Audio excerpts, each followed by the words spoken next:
नमस्कार। प्रादेशिक समाचार के साथ मैं मुग्धा तिवारी। पहले मुख्य समाचार। केंद्रीय गृह मंत्री अमित शाह ने कहा, सरकार देश में स्वास्थ्य और चिकित्सा के बुनियादी ढांचे को मजबूत करने पर दे रही है ध्यान। राष्ट्रीय परीक्षा एजेंसी ने केंद्रीय विश्वविद्यालयों में स्नातकोत्तर पाठ्यक्रमों में प्रवेश के लिए संयुक्त प्रवेश परीक्षा CUET PG के परिणाम किए घोषित। शक्ति रूपा मां दुर्गा की 9 दिन की पूजा अर्चना का नवरात्र अनुष्ठान आज से शुरू। राज्यपाल और मुख्यमंत्री ने लोगों को दी बधाई। और मौसम विभाग ने राज्य के कई हिस्सों में 2 अक्टूबर तक हल्के से मध्यम दर्जे की बारिश होने की जताई संभावना। और अब समाचार विस्तार से। गृह मंत्री अमित शाह ने कहा है कि प्रधानमंत्री नरेंद्र मोदी के नेतृत्व में केंद्र सरकार स्वास्थ्य और चिकित्सा के ढांचे को मजबूत करने पर काम कर रही है। देश में चिकित्सा विश्वविद्यालयों की संख्या वर्ष 2013-14 में 387 से बढ़कर वर्ष 2022 में 596 हो गई है। श्री शाह आज अहमदाबाद के सानंद में 350 बिस्तरों वाले एक अस्पताल के शिलान्यास के बाद लोगों को संबोधित कर रहे थे। प्रधानमंत्री नरेंद्र मोदी जापान के पूर्व प्रधानमंत्री शिंजो आबे के अंतिम संस्कार में शामिल होने के लिए आज शाम टोक्यो के लिए रवाना होंगे। एक ट्वीट संदेश में श्री मोदी ने भारतीयों की ओर से जापान के प्रधानमंत्री फूमियो किशिदा और श्रीमती आबे को शोक संवेदना व्यक्त की। प्रधानमंत्री ने शिंजो आबे को एक प्रिय मित्र और भारत जापान मित्रता का महान समर्थक बताया। उन्होंने कहा कि शिंजो आबे की परिकल्पना के अनुसार भारत जापान संबंध और मजबूत होंगे। श्री शिंजो आबे की इस वर्ष 8 जुलाई को प्रचार के दौरान गोली मारकर हत्या कर दी गई थी। इस दौरान श्री मोदी जापान के प्रधानमंत्री फूमियो किशिदा से भी मुलाकात करेंगे।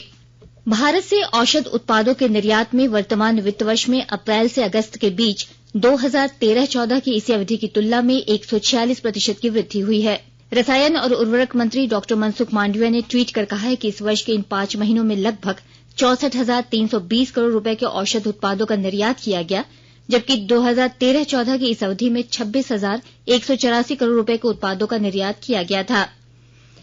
डॉक्टर मांडविया ने कहा है कि भारत का औषध उद्योग आत्मनिर्भर भारत की परिकल्पना को साकार कर रहा है। उन्होंने कहा कि भारत में बनी औषधियां दुनिया भर में लोगों का जीवन बचा रही हैं। डॉक्टर मांडविया ने कहा कि प्रधानमंत्री नरेंद्र मोदी का यह कहना बिल्कुल सही है कि भारत का औषध उद्योग केवल उसकी ही नहीं बल्कि दुनिया भर की संपत्ति है। आवासन और शहरी कार्य मंत्रालय ने सूखे कचरे से खिलौने बनाने की अनूठी प्रतियोगिता स्वच्छ टॉय कैथॉन शुरू की है। मंत्रालय में सचिव मनोज जोशी ने कहा कि टूटे खिलौने आमतौर पर कचरा घर में फेंक दिए जाते हैं। उन्होंने कहा कि इससे पहले जो लकड़ी के खिलौने बनते थे वे अधिक दिन तक चलते थे। श्री जोशी ने कहा कि पुराने खिलौनों को नया रूप देकर फिर से बेचा जा सकता है। उन्होंने खिलौनों को पर्यावरण के अनुकूल बनाने के लिए सामाजिक स्तर पर आंदोलन चलाए जाने पर जोर दिया। यह प्रतियोगिता शहरी स्वच्छ मिशन के तहत शुरू की गई है। प्रतियोगिता सूखे कचरे से खिलौना तैयार करने में नवाचारों के लिए खुली होगी। इसमें सुरक्षा मानकों के पालन के साथ कुशल डिजाइन के खिलौने तैयार करने पर ध्यान दिया जाएगा। यह प्रतियोगिता माईगॉव्स इनोवेट इंडिया पोर्टल पर आयोजित होगी। सेंटर फॉर क्रिएटिव लर्निंग और IIT गांधीनगर इस पहल के साझीदार हैं। आकाशवाणी अनूठी पहल के साथ स्वतंत्रता के 75 वर्ष का उत्सव मना रहा है। इसका शीर्षक है आजाद भारत की बात आकाशवाणी के साथ।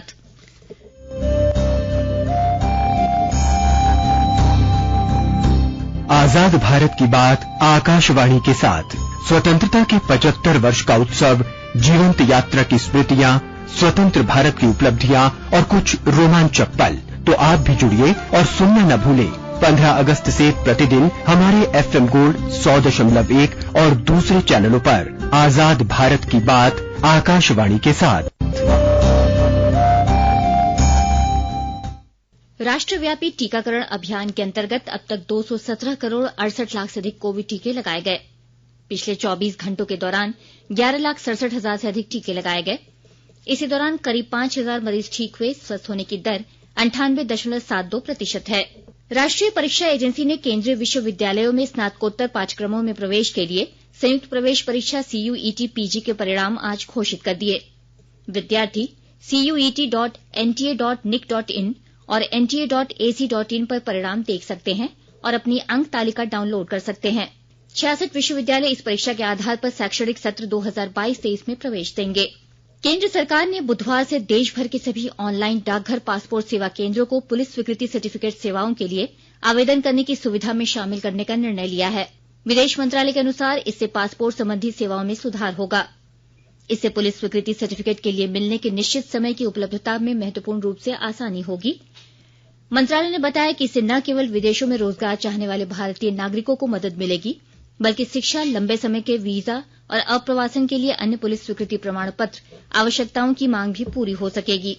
सूचना एवं प्रसारण मंत्रालय ने 10 यूट्यूब चैनलों को देश के खिलाफ खबरें चलाने और भ्रामक खबरों के माध्यम से मित्र देशों के साथ संबंधों को खराब करने का प्रयास करने के लिए प्रतिबंध लगाकर उन्हें सस्पेंड कर दिया है।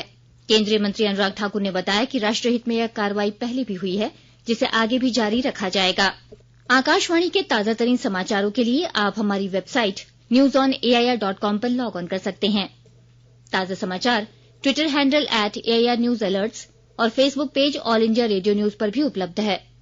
आप प्रादेशिक समाचार एकांश के ट्विटर हैंडल @AIRNews_रांची और फेसबुक, इंस्टाग्राम पेज तथा YouTube channel AIR news Ranchi पर भी हमारे बुलेटिन सुन सकते हैं।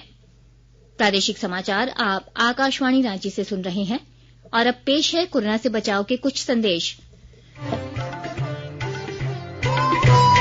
कोविड-19 से बचाव और सुरक्षित रहने के 3 उपाय। मास्क लगाएं, 2 गज दूरी है जरूरी, सुरक्षित दूरी रखें, हाथ और मुंह साफ रखें।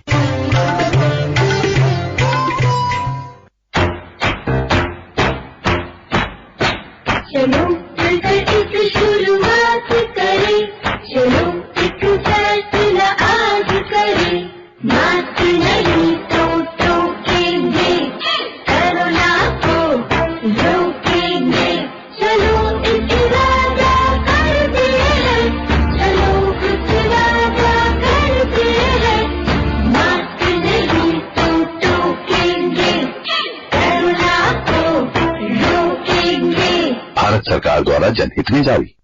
आयुष्मान भारत देश के किसी भी हिस्से के मरीज को देश के किसी भी कोने में लाभ सुनिश्चित करती है और जो पहले असंभव चला चला से हटका भैया, लाचार नहीं बहना और भैया, हर कोने में पहुंच रहा है सेहत का वरदान।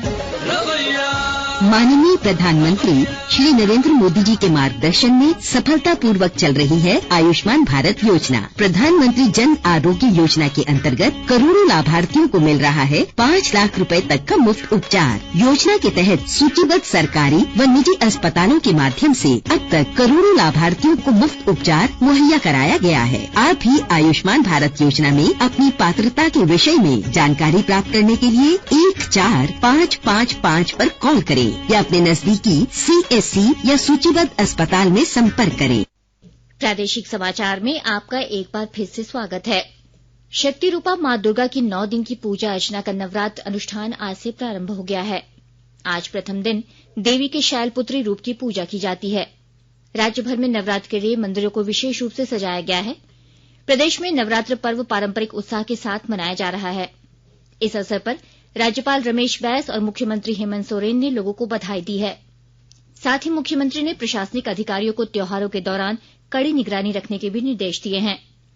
इधर प्रधानमंत्री नरेंद्र मोदी ने नवरात्रि की शुभकामनाएं देते हुए कामना की है कि श्रद्धा और आस्था का यह पर्व हर एक के जीवन में नई ऊर्जा और उत्साह का संचार करे। शारदीय नवरात्र के पहले दिन रामगढ़ जिले के रजरप्पा स्थित मां छिन्नमस्तिका दरबार में बड़ी संख्या में श्रद्धालुओं की भीड़ देखी गई। यहां पूजा अर्चना के बाद भक्तों ने मां छिन्नमस्तिका से सुख, शांति और समृद्धि की प्रार्थना की। पूर्वी सिंहभूम जिले में भी मां दुर्गा के पंडालों का निर्माण कार्य अंतिम चरण में है। सिद्धगोड़ा स्थित सूर्य मंदिर परिसर में आज मां दुर्गा की पूजा अर्चना के दौरान पूर्व मुख्यमंत्री और भाजपा के राष्ट्रीय उपाध्यक्ष रघुवर दास ने अपनी पत्नी के साथ पूजा की। इस अवसर पर उन्होंने कहा कि देश में सौहार्द और भाईचारा बना रहे ताकि हमारे देश का विकास और तेज गति से हो सके। नवरात्र के अवसर पर मैं समस्त झारखंड वासियों को शुभकामनाएं देता हूँ। साथ ही साथ शक्ति की अधिशास्त्री मां दुर्गा से आराधना भी करता हूँ कि पूरे झारखंड की सभी जनता में सुख, समृद्धि, शांति आए।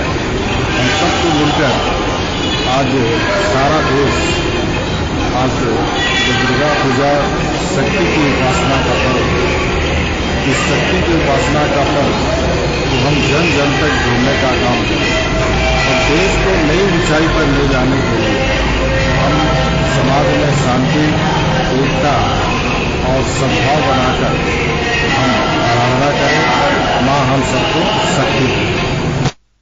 वहीं लोहरदगा और खूंटी जिले में भी विभिन्न पूजा पंडालों, मंदिरों और घरों में पूरे विधि विधान के साथ आज कलश की स्थापना की गई। पूरे जिले के पंडालों में रौनक देखी जा रही है, जिससे वातावरण भक्तिमय हो चुका है। दुर्गा पूजा को लेकर राजधानी रांची में पूजा के दौरान सुरक्षा के लिए लगभग 3000 जवानों की अतिरिक्त तैनाती की गई है। वरीय पुलिस अधीक्षक किशोर कौशल ने बताया कि हर चौक चौराहों पर बने पूजा पंडालों पर पैनी नजर रखी जा रही है। इसके लिए पूरे शहर में 1000 से अधिक सीसीटीवी कैमरे लगाए गए हैं। उन्होंने बताया कि शहर के प्रमुख पूजा पंडालों में ड्रोन कैमरों से भी नजर रखी जाएगी। अखिल भारतीय कांग्रेस कमेटी की अंतरिम अध्यक्ष सोनिया गांधी ने झारखंड प्रदेश कांग्रेस के पूर्व अध्यक्ष डॉ प्रदीप कुमार बलमुचु को आदिवासी कांग्रेस का राष्ट्रीय उपाध्यक्ष बनाया है। अखिल भारतीय कांग्रेस कमेटी के महासचिव केसी वेणुगोपाल ने इस आशय का पत्र जारी किया है। रांची के सांसद संजय सेठ ने आज पिस्का रेलवे स्टेशन के नए भवन और फेज 1 के तहत कार्यों का शिलान्यास किया। इस निर्माण कार्य में 40 करोड़ रुपए खर्च होंगे। समारोह के दौरान राज्यसभा सांसद दीपक प्रकाश, महुआ माझी और हटिया से विधायक नवीन जायसवाल मौजूद थे। झारखंड प्राथमिक शिक्षक संघ के सदस्य 11 अक्टूबर को रांची स्थित सचिवालय के समक्ष धरना देंगे। संघ के प्रदेश अध्यक्ष राजेंद्र शुक्ला ने आरोप लगाया कि राज्य सरकार शिक्षकों की समस्याओं के समाधान के प्रति गंभीर नहीं है। उन्होंने बताया कि शिक्षकों को एसीपी का लाभ शनिवार को पूर्व की भांति विद्यालय संचालित करने और शिक्षकों की सेवानिवृत्ति उम्र 62 वर्ष करने की मांग को लेकर शिक्षक संघ के सदस्य धरना देंगे। पद्मश्री से सम्मानित लोक कलाकार मुकुंद नायक ने कहा है कि स्वस्थ जीवन के लिए स्वच्छता बेहद आवश्यक है। लोग अगर स्वच्छ और स्वस्थ रहेंगे तो देश के साथ समाज के लिए बेहतर कार्य कर सकेंगे। श्री नायक आज पर्यटन स्वच्छता पखवाड़ा के तहत सिमडेगा जिले में आयोजित एक जागरूकता रैली को संबोधित कर रहे थे। यह रैली जिले के केलाघाट पर्यटन स्थल से निकाली गई। इधर हजारीबाग जिले की उपायुक्त नैंसी सहाय ने पर्यटन स्वच्छता पखवाड़ा कार्यक्रम के तहत अपने आवासीय कार्यालय परिसर से एक जागरूकता रथ को रवाना किया। उपायुक्त ने बताया कि यह रथ 30 सितंबर तक हजारीबाग के शहरी क्षेत्र के विभिन्न इलाकों में घूमकर पॉलिथीन हटाने, पर्यावरण को शुद्ध बनाने और आसपास सफाई रखने के लिए लोगों को जागरूक करेगा। गोड्डा जिले में राष्ट्रीय तंबाकू नियंत्रण कार्यक्रम के तहत आम लोगों के बीच लगातार जागरूकता कार्यक्रम चलाया जा रहा है। जिले के पत्थरगामा और महागामा के कई स्कूलों में विद्यार्थियों के लिए कार्यशाला का आयोजन किया गया, जिसमें तंबाकू और उसको सेवन से होने वाली हानियों के बारे में जानकारी दी गई। इस दौरान छात्र छात्राओं ने कभी भी तंबाकू का प्रयोग नहीं करने की शपथ ली। गुमला जिले की पुलिस ने पिछले कुछ समय में चोरी हुए 40 मोबाइल फोन को बरामद किया है। इन मोबाइल फोन के उपयोगकर्ताओं को आज गुमला सदर थाना परिसर में बुलाया गया और उन्हें फोन सौंप दिया गया। पुलिस उपाधीक्षक प्रदीप प्रणव ने बताया कि तकनीकी शाखा द्वारा लगातार गुम और चोरी हुए मोबाइल फोन की निगरानी की जा रही है। खूंटी जिले में आज असंगठित कामगार मोचिया मजदूर किसान संघ के सदस्यों ने बढ़ती महंगाई के खिलाफ रैली निकाली। संघ के अध्यक्ष सयूम अंसारी के नेतृत्व में मजदूरों ने महंगाई के खिलाफ नारे लगाए, जिसके बाद 15 सूत्री मांगों का ज्ञापन राज्यपाल के नाम जिले के उपायुक्त को सौंपा गया। दुमका जिले के सरैयाहाट थाना क्षेत्र स्थित असवारी गांव में एक परिवार की डायन बिसाही के नाम पर पिटाई के मामले में पुलिस ने 6 लोगों को गिरफ्तार किया है। वहीं मेदिनीनगर जिले के सतबरवा थाना क्षेत्र में एक महिला के साथ हुए सामूहिक दुष्कर्म के 6 आरोपियों को पुलिस ने गिरफ्तार कर जेल भेज दिया है। पुलिस ने बताया कि सभी आरोपी बकोरिया गांव के रहने वाले हैं। मौसम विभाग ने 2 अक्टूबर तक राज्य के कई स्थानों पर हल्के से मध्यम दर्जे की बारिश होने की संभावना जताई है। रांची स्थित मौसम केंद्र के वरीय वैज्ञानिक अभिषेक आनंद ने बताया कि इस दौरान मेघ गर्जन के साथ साथ वज्रपात की भी आशंका है। बारिश के कारण राज्य में अगले 5 दिनों के दौरान अधिकतम तापमान में कोई बड़े बदलाव की संभावना नहीं है। भारत ने ऑस्ट्रेलिया के साथ 3 T20 क्रिकेट मैचों की श्रृंखला 2-1 से अपने नाम कर ली है। कल रात उसने हैदराबाद में तीसरे और अंतिम मैच में ऑस्ट्रेलिया को 6 विकेट से हरा दिया। पहले बल्लेबाजी करते हुए ऑस्ट्रेलिया ने निर्धारित 20 ओवर में 7 विकेट पर 186 रन बनाए।